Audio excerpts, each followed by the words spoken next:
list. What's up guys, it's Chris from Culture Shock here, and I've got another quick list for you. Today we're doing something we haven't done before. We're going to talk about Disney.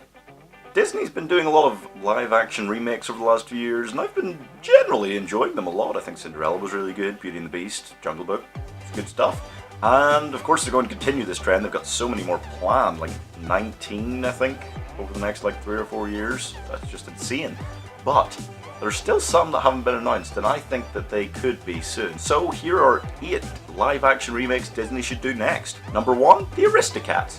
This is a movie that's forgotten about a lot, I think, when people talk about Disney classic animated films, and I really enjoy it. I think it's just a lot of fun. There's a lot of great moments in it, and it's all about the animals, and they've done 101 Dalmatians live action, they've done the Jungle Book live action. Those were both done well, so this can be too, and why not? Number 2 is The Hunchback of Notre Dame. This would be incredible in live action. Wasn't it done in live action like the 1930s or something? It doesn't matter. You could get great actors in. There'd be so many great choices. Imagine like Jeremy Irons or someone as Frollo. Oh gosh, Quasimodo. Just Eddie Redmayne or something, you know? Why not? That'd be awesome. The story is incredible, it's heartbreaking, it's lovely, and it tells you that no matter what you look like, you can always be friendzoned. Number 3 is Pocahontas, and how has this not been announced yet? Has it? I should probably double check that. I feel like this is such a great one to do. Modern day, it's important to talk about these kind of historical things, and people love making movies about them. So why haven't they made a Pocahontas film yet? There's so much to do, there's so much potential with all of the things that they had in the animated film, and I feel like there's a lot that could be expanded upon. It'll be really cool.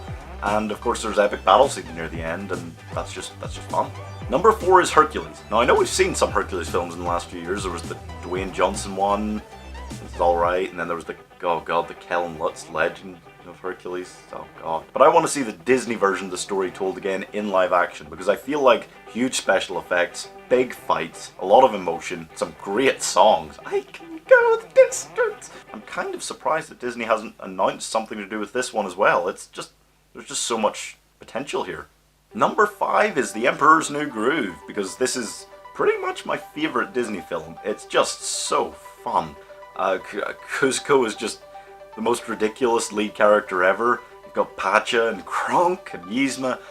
It's just hilarious characters all over the place. I could really see this being done in live action. It would be ridiculous. It would be so funny if they could just expand upon so much again here. That's what they've been doing with these live action Disney films. Cinderella had a whole new backstory, and Beauty and the Beast had whole new elements and songs and all sorts. I think this one's less likely maybe than some of the others that I've mentioned, because it's not quite as well known. Well, not quite as, I don't know, mainstream? Number 6 is Atlantis, The Lost Empire. I feel like it had a great story. There was a lot of adventure and action and all sorts to it. But there's definitely more that you could do with that. There's so much to the kind of Atlantis backstory that they started building. I really would love to see a lot more around that. Plus, I really want to see Morgan Freeman as the King of Atlantis. Number 7's harder, and maybe less realistic. I really want to see them do Lilo and Stitch. Again, like, there's a lot to expand upon here. Lilo and Stitch was such a fun film. I almost left it off the list because I wanted to see it just left alone as it is, because it's just so great. But I do think there's a lot more that could be done with this. It's just so funny. It's another hugely underrated film, I think. It's just brilliant.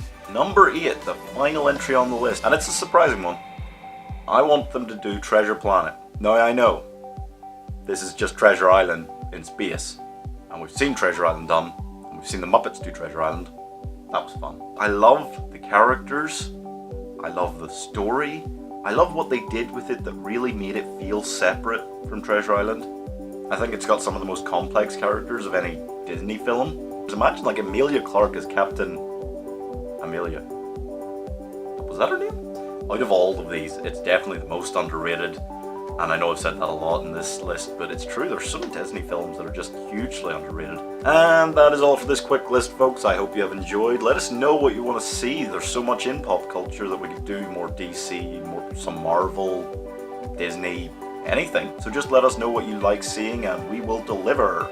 Until next time, I have been Chris from Culture Shock. Please like, comment, and subscribe. I will see you next time.